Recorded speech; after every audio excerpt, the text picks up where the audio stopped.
এই যে পশ্চিমবঙ্গ দিবস কোনটা, এটা নিয়ে তো সাধারণ মানুষের মনের মধ্যেও একটা দোটানা বা সংশয় তৈরি হয়। তার জন্য আপনাকে কারোর ভাষণ, বক্তৃতা, সাংবাদিক সম্মেলন শোনার তো দরকার নেই। আইনসভা, পশ্চিমবঙ্গ বিধানসভা, তার যে রেকর্ড আছে সেখানেই সব পেয়ে যাচ্ছে। 1947-এর 20 জুন পশ্চিমবঙ্গ বিধানসভায় আজকের দিনে তদানীন্তন পূর্ব পাকিস্তান, আজকের বাংলাদেশ, ওখানে থাকবো না আমরা আলাদা হব, এই প্রস্তাব এসেছিল। এই প্রস্তাবে বলা হয়েছিল যে হিন্দু সংখ্যাগরিষ্ঠ এই বঙ্গের এই পশ্চিম দিকটা, মানে পশ্চিমবঙ্গ, এর জন্য আলাদা প্রদেশ তৈরি করে ভারত মুক্তি করা। এই প্রস্তাবের পক্ষে, এই প্রস্তাবের মুভার ছিলেন ভারত কেশরী ডক্টর শ্যামাপ্রসাদ মুখার্জি, এবং এই প্রস্তাবের পক্ষে ভোট পড়েছিল 58টি। এবং আমরা তো ইতিহাস বিকৃতি করি না, এই 58 জনের মধ্যে প্রাক্তন মুখ্যমন্ত্রী বামপন্থী নেতা জ্যোতি বসুও ছিলেন। আমরা ভারতীয় জনতা পার্টি আদর্শগতভাবে কমিউনিস্টদের বিরোধী, আমরা কখনোই বলি না যে জ্যোতিবাবু আমাদের ভারত মুক্তির পক্ষে ভোট দেননি। আর উল্টো দিকে 21 জন ভোট দিয়েছিলেন তদানীন্তন পূর্ব পাকিস্তান, আজকের বাংলাদেশ অর্থাৎ পাকিস্তানে থাকার জন্য। এই যে ইতিহাস প্রামাণ্য রেকর্ড আইনসভায় আছে, এটা তো কেউ টেম্পারও করতে পারবে না, চেঞ্জও করতে পারবে না। আজকে ভারতবর্ষের সমস্ত রাজভবনে পশ্চিমবঙ্গ দিবস পালন করছেন রাজ্যপালরা। আসামেও হচ্ছে, অন্য রাজ্য হচ্ছে, ত্রিপুরায় হচ্ছে, জম্মু কাশ্মীরেও হচ্ছে।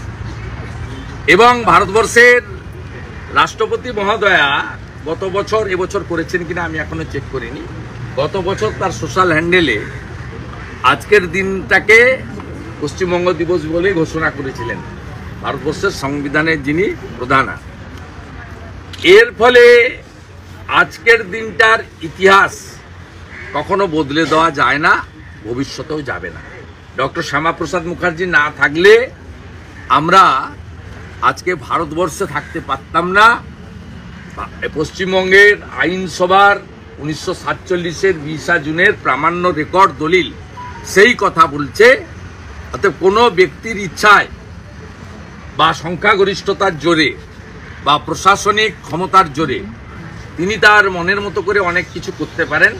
যেমন জগনমোহন রেড্ডির বাংলো বেরিয়েছে, 500 কোটি টাকার বাংলো, এ তিনি করতেই পারেন। পশ্চিমবঙ্গেও এরকম 100টা বাংলো রয়েছে মুখ্যমন্ত্রী থাকার জন্য। তা সেই ইতিহাস কখনো বদলানো যায় না। আমি যখন এই প্রস্তাবের বিরুদ্ধে, রাজ্য সরকার যে প্রস্তাব এনেছিলেন তার বিরুদ্ধে বলেছিলাম, তখন আমি বলেছিলাম আপনারা স্মরণ করুন যে রাকেশ রোশন যেমন চাঁদে যাননি, ইন্দিরা গান্ধীও যেমন চাঁদে যাননি, 1947 সাল পর্যন্ত যেমন রবীন্দ্রনাথ ঠাকুর বেঁচে ছিলেন না, 41-এই মারা গেছিলেন। মাতঙ্গিনী হাজরা পিছাবনিত নয়, তমলুকের বানপুরপুরেই শহীদ হয়েছেন। 1500 কেজি ওজনের বাচ্চা জন্মগ্রহণ করে না। পৃথিবীর দেশের সংখ্যা 1170 নয়। আজকের ইতিহাসও তাই, যে 1947-এর 20 জুনের পরিবর্তন ঘটানো যায় না। তাই আমরা আজকে রেড রোডে আর্মি এবং রেলের অনুমতি নিয়ে, যেহেতু রেল এটাকে রক্ষণাবেক্ষণ করেন বিএনআর, তার অনুমতি নিয়ে এখানে একাধিক বিধায়ক, একাধিক রাষ্ট্রবাদী ব্যক্তিত্ব খুব ছোট্ট পরিসরে, কারণ আমাদের তো এমনিতেই কলকাতা পুলিশ এসে বলছে বাইরে ব্যানার টাঙানো কেন, আপনারা জানেন এখানে কি অবস্থা চলছে।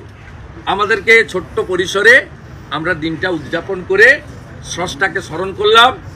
ওরা পশ্চিমবঙ্গের মানুষকে আজকের দিনে ধন্যবাদ জানাচ্ছি, এবং ধন্যবাদ জানাচ্ছি সেই সমস্ত 58 জন ব্যক্তিকে যারা সেদিন আমাদেরকে ভোট দিয়ে ভারত মুক্তি করেছিলেন। এবং ভারতবর্ষের মতো একজন মহান দেশে আমরা আজকে মাথা উঁচু করে নিজের বাক স্বাধীনতা, রাজনৈতিক স্বাধীনতা, সেটা নিয়ে আমরা বেঁচে আছি।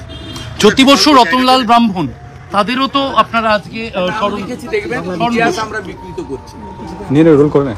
নেতৃত্ব দিয়েছিলেন ডক্টর শ্যামাপ্রসাদ মুখার্জি, তাকে সাথ দিয়েছিলেন অন্যান্য 57 জন, তার মধ্যে জ্যোতিবাবু ছিলেন। দাদা ধর্নার বিকল্প ইতিহাস কখনো বদলে দেওয়া যায় না। বলছি দাদা, ধর্নার কোনো বিকল্প জায়গা পেলেন? মানে রাজভবনের সামনে ধর্না? আপনাকে তো বলবো না, কালকে আমার লয়ার কোর্টে বলবো। মহামান্য বিচারপতি আমাকে বলেছেন, দেখুন আমার পারপাস সার্ফিং,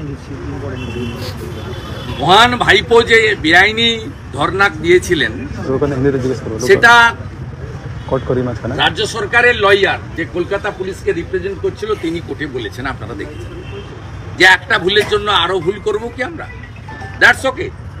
এবং মহামান্য বিচারপতি সঠিকভাবে তিনি জানতে চেয়েছেন যে ভুল করার জন্য কি কি অ্যাকশন নিয়েছেন তার রিপোর্ট কলফর করেছেন, সেটা পুলিশের রিপোর্ট থ্রু সরকারি লয়ার কালকে জমা পড়বে। আর আমাকে বলেছেন, আমার লয়ারকে বলেছেন যে আপনি কথা বলে বিকল্প জায়গার করুন, কারণ যে অত্যাচার কন্টিনিউ চলছে এই অত্যাচার বন্ধ করার জন্য গণ আন্দোলন একমাত্র পথ। আজকে বিকালেই 3টে জায়গায় বড় মিছিল হচ্ছে, প্রতিবাদ মিছিল।